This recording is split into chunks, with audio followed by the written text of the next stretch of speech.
Hello बच्चों, welcome to एड्यूजेनिथ commerce. तो बच्चों, कभी सोचा है आपने कि आपका स्कूल हो या फिर इतनी बड़ी बड़ी कंपनीज, सोचो रिलायंस है, टाटा है, इतना सब कुछ इतने स्मूथली बिना किसी गड़बड़ के कैसे चलता है? इतना परफेक्टली ऑर्गेनाइज कैसे रहता है सब कुछ? चलिए आज ना इसके पीछे का सीक्रेट पता करते। तो आज हम क्या क्या करने वाले हैं? सबसे पहले हम मैनेजमेंट के कुछ रूल समझेंगे, फिर मिलेंगे the one and only Henry Fayol से, उनके कुछ की प्रिंसिपल्स को डिटेल में देखेंगे, फिर एक छोटा सा टेस्ट, एक क्वेश्चन सॉल्व करेंगे और एंड में सब कुछ अच्छे से रिवाइज कर लेंगे। रेडी? तो चलिए शुरू करते हैं ना हमारे पहले सेक्शन से, द रूल्स ऑफ मैनेजमेंट। देखिए, एक बात समझनी जरूरी है, मैनेजमेंट ना कोई अंदाजे का खेल नहीं है। ऐसा नहीं है कि बस कुछ भी कर दिया, इसके पीछे भी कुछ खास रूल्स, कुछ प्रिंसिपल्स होते हैं। तो ये मैनेजमेंट प्रिंसिपल्स होते क्या हैं? देखिए, सिंपल शब्दों में ये जनरल गाइडलाइंस हैं, मतलब एक तरह के सजेशंस हैं जो मैनेजर्स को डिसीजन लेने में और अच्छे से बिहेव करने में मदद करते हैं। ये कोई साइंस के फॉर्मूला जैसे नहीं है कि 2+2 हमेशा 4 ही होगा। नहीं, ये प्रिंसिपल्स फ्लेक्सिबल होते हैं, मतलब आप इनको सिचुएशन के हिसाब से थोड़ा बहुत बदल कर अप्लाई कर सकते हो। ओके, तो अब टाइम है उस इंसान से मिलने का जिन्होंने मैनेजमेंट की दुनिया में ये कमाल के प्रिंसिपल्स दिए। Let's meet the man himself, Henri Fayol. तो ये है हेनरी फेयोल और इन्हें फादर ऑफ जनरल मैनेजमेंट कहा जाता है।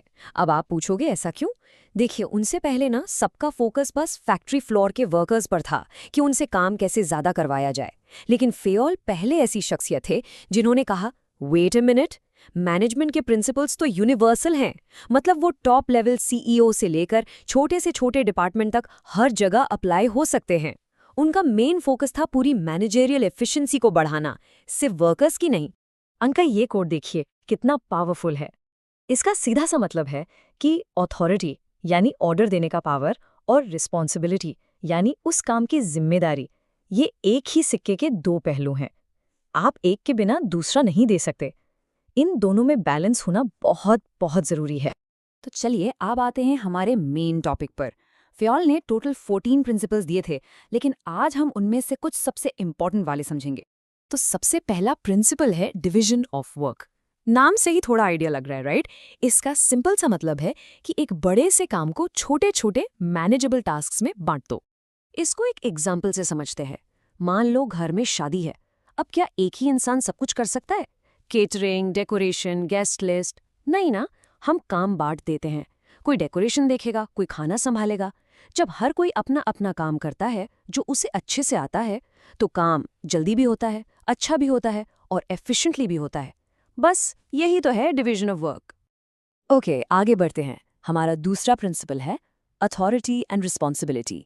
ये प्रिंसिपल पावर और उसके साथ आने वाली जिम्मेदारी के परफेक्ट बैलेंस के बारे में है। देखिए, अगर आप एक मैनेजर को अथॉरिटी देते हैं, मतलब ऑर्डर देने की पावर, तो उसके साथ साथ उस काम के रिजल्ट की रिस्पॉन्सिबिलिटी यानी जिम्मेदारी भी देनी होगी। ऐसा नहीं हो सकता कि पावर तो दे दी, पर अगर काम बिगड़ गया तो जिम्मेदार कोई और हो। फायोल ने साफ कहा था कि इन दोनों के बीच एक बैलेंस होना ही चाहिए, ताकि कोई भी मैनेजर अपनी पावर का गलत फायदा ना उठा सके। चलिए अब आते हैं एक बहुत ही इंटरेस्टिंग प्रिंसिपल पर, एस्प्री द कॉर। ये एक फ्रेंच फ्रेज है और इसका सीधा सा मतलब है team spirit. Union is strength, एकता में ही बल है।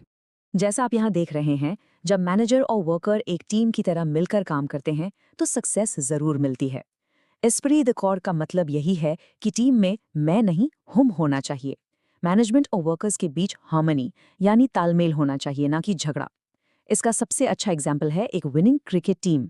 जब हर प्लेयर अपने लिए नहीं, टीम के लिए खेलता है, तभी तो टीम जीतती है, राइट? चलिए, बहुत पढ़ाई हो गई, अब देखते हैं आपने कितना समझा। Ready for a quick test?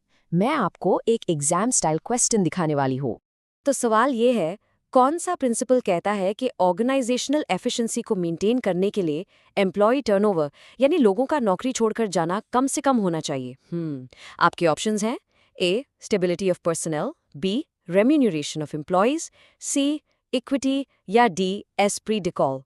सोचो सोचो, चाहे तो वीडियो को पॉज कर लो और आराम से सोचो। और करेक्ट आंसर है option A stability of personal. क्यों? सोच के देखो, अगर एक कंपनी में लोग बार बार नौकरी छोड़ते रहेंगे तो क्या होगा? हर बार नया बंदा आएगा, उसको ट्रेनिंग देनी पड़ेगी, इसमें कंपनी का टाइम भी वेस्ट होगा और पैसा भी। काम की एफिशिएंसी तो आएगी ही नहीं।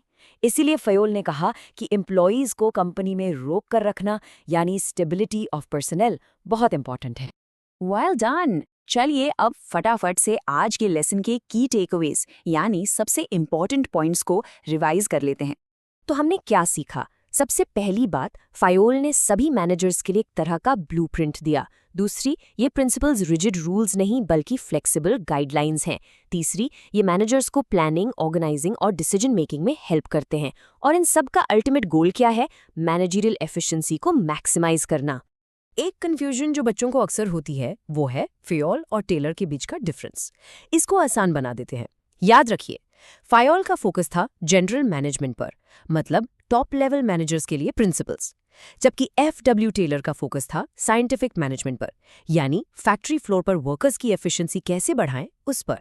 तो ठीक है, आज का लेसन यहाँ खत्म होता है, लेकिन जाने से पहले आपके लिए एक सवाल है। जरा सोचिए, आज के टाइम में किसी नए स्टार्टअप के लिए फयोल के 14 प्रिंसिपल्स में से कौन सा प्रिंसिपल सबसे ज्यादा इंपॉर्टेंट होगा? सोचिएगा जरूर और अपना जवाब नीचे कमेंट्स में लिखिएगा। तो ऐसे ही इन्फॉर्मेटिव वीडियोस के लिए हमारे चैनल को सब्सक्राइब करिए और वीडियो को लाइक करें।